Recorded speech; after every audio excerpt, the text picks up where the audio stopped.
And we're okay with this. This is fine, is it? This is fine. This woman was going through hell. They are the scum of the earth. It's the lowliest job you can have. Fucking winds me up. Hiya, it's me again, and I'm glad a national paper is finally picking up on this. I've been talking about this a while. Happens a lot in the local papers. The naming and shaming of people who haven't paid their television licence, been named and shamed, and their full name and pretty much their complete address in their local papers for their neighbours and friends and family to read about it. It's shocking, isn't it? And now a national has picked up on it and are talking about it. So hopefully that's going to stop it. Or it might make it worse, but hopefully it will stop it. Have a look. Single parents, domestic abuse survivors, and people having to make the choice between paying the fee or feeding their kids have all been hauled before court. That is the shocking fact of it, to be fair, isn't it? There are people out there, more and more people, where 159 quid a year, to you, may not sound like a lot of money. I mean, I can afford it, gladly. I'm in a privileged position where I choose not to pay it. But there are people out there where it's a lot of money. They've got to get new school shoes for the kids. They've got to put some food in the freezer. 159 quid a year makes a big difference. And they're being forced to pay for something like this. It's ridiculous. And I know you can choose not to pay it, but even so, you can still get into trouble because of the goons. They're slimy, horrible creatures, TV licence enforcement officers. I'm glad maybe I do know one, but he won't admit that he does it or something. I don't know, but it's a slimy, horrible job. And they play a dirty game. So let's read the rest of this and then I'll have a rant about that probably. Earlier this year, Home Office figures showed around 1,700 people were being convicted each week for TV licence evasion. You see so many of these stories in the local paper. It's going to talk about a few of them. Maybe I'll dip in and out. But I can't believe the local papers publish it, for a start. You know, they're supposed to be supporting their local community, part of their local community, and they name and shame these people. And it's not like they just put Kev from Guildford didn't pay his licence. They put the full name and pretty much the address of the person in the local paper. I've covered it loads of times on here. It's bloody shocking.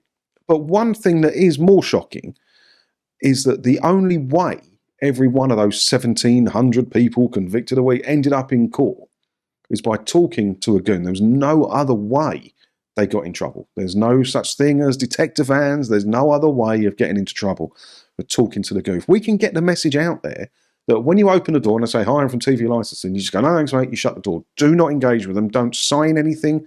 Do nothing but shut the door.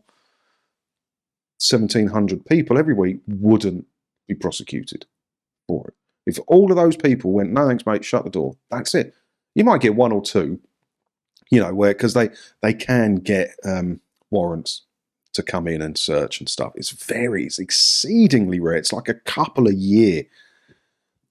Maybe that would escalate. I don't know. But if you just close the door, they've got no evidence to get anything on you. 1,700 people a week saved. We're saving the British court system millions of pounds a year, and the BBC has to find its own way in the world. Wouldn't that be a wonderful place to live if no one was scared about? They call themselves enforcement officers because they want you scared of them. They are door-to-door salesmen. They have no powers. Even the TV licensing website itself says they have no powers. They can't enter your property without your permission or a warrant, and that you're not going to give them your permission, hopefully. You should never give them your permission. And it's very, very rare indeed they get a warrant. They are door-to-door salesmen. No thank you. Shut the door. None of this could happen. None of this could happen. It's shocking that we live in a country where you can be taken to court for not giving the BBC 159 quid a year as an optional fee. You don't even have to pay. There's no law saying you have to pay the licence fee. You only have to pay if you watch a record, anything that's been broadcast, or access BBC iPlayer to watch BBC shows. If you don't do that, like me, you don't require it. But if you don't do it, you still get all these stupid letters. You still get threats of people knocking on your door to demand money with menaces. You're doing nothing wrong.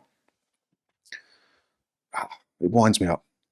So let's have a look at some of these. So a 45-year-old man, I'm glad they haven't done what the local paper's done and put their names and everything on here. Because Wales Online's a big one for it, and some of the local papers are shocking. Anyway, a 45-year-old from Wrexham said, said he had a doorstep visit on July the 7th and told the inspector, "I was struggling with bills due to tax payments out of my control." The father said he was struggling to pay off debt that came out of his wages. He added, "Feeding my family is a priority, blah, blah, blah." Although he has now paid his licence, the man was still taken to court and ordered to pay £330. It's a terrible situation where you've got to say, feeding my family became a priority during these months. While he was struggling to pay off debt that came out of his wages. And he's been taken to court. He still had to buy the TV licence, and he's another 330 quid down, and had the stress, the anxiety, and the depression that going to court will cause him. All because that line there. Where is it? A 45-year-old said he had a doorstep visit. Now, I never condone watching stuff you shouldn't be watching if you don't pay the licence fee, right? But that doorstep visit on July the 7th, he opened the door and he would have said, "Hello, who are you?" And the man would have said, "Hello," showed his card, "I'm from TV licensing, this address is unlicensed, blah, blah, blah." And he started talking to him and he said, "I'm just struggling to pay my tax." Just close the door. You don't say anything to these people. Close the door. You wouldn't have had the stress, the anxiety, or the £330 bill.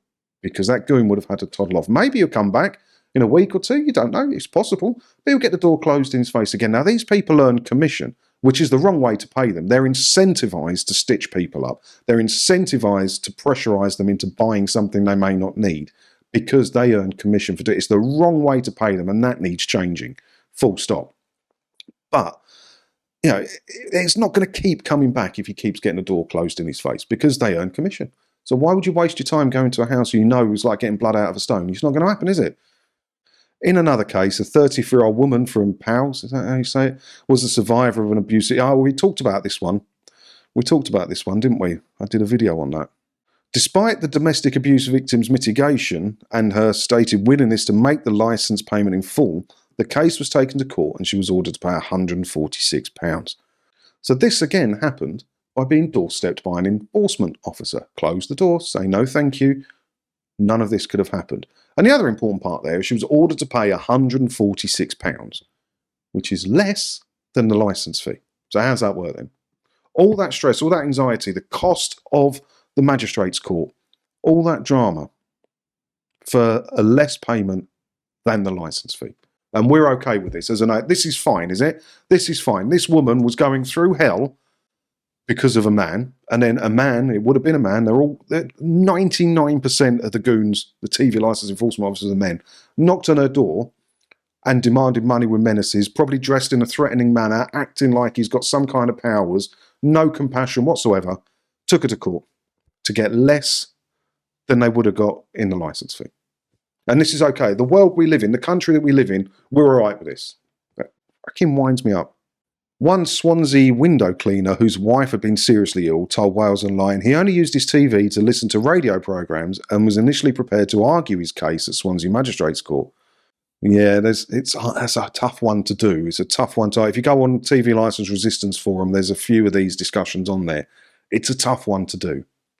But when the 60-year-old turned up at the court, he learned the case had been put back to a later date in Merthyr Tydfil. By this point, the prospect of more travel costs and a potential £1,000 fine if found guilty at trial convinced him to enter a guilty plea. So even though he's sure he did nothing wrong, the only thing he did wrong, obviously, was talking to one of the goons when they knocked on the door. Where they got the information from, he must have said, I don't know, he must have said his telly's tuned in, maybe he let him in to see the telly. We don't know the ins and outs of it. But this gentleman, sure he did nothing wrong and was prepared to fight his way in court. But the stress of it, the anxiety of it, the effort of it, and the threat of a big fine meant I'll just pay a smaller fine and I'll buy a telly licence. And that's justice. That's fair justice for all, that is, isn't it? A TV licensing spokesperson told us, TV licensing's primary aim is to help people stay licensed and avoid prosecution, which is always a last resort. There you go. TV licensing's primary aim is to help people stay licensed, to sell licenses. They're not here to help you. They are here to sell you licenses. And if you don't want to buy a license, they will scare you with a big fine. They'll scare you by sending someone to your house to demand money with menaces. They'll scare you with threat of court. They'll try and scare you with saying, we can interview you under caution on your doorstep. Their whole sales tactic isn't based on quality. It's not buy a television license and enjoy some great quality BBC content. No, their whole sales pitch is buy a telly license or we will scare you into buying a telly license. We have a dedicated team that reviews an individual's case to stop it proceeding to court if we receive evidence showing that it would not be in the public interest to prosecute. We provide defendants official guidance about the prosecution process and how to... You don't need to do any of that. What we need to do is get the message out there that people have to stop talking to these goons when they knock on the door. They are the scum of the earth. It's the lowliest job you can have is a TV license enforcement officer. I can't think of a more useless job to society than TV license enforcement officer. If one knocks on your door, even if, like me, you're playing a completely straight game, you're not doing anything you shouldn't be doing, do not engage these people in conversation. I want every single one of the goons in the country to go around on their route every day, knocking on their 50 doors or however many they do in a day, and every single one of those doors gets closed in their face. And then these people go home at night and go, why didn't I work harder at school and get a better career?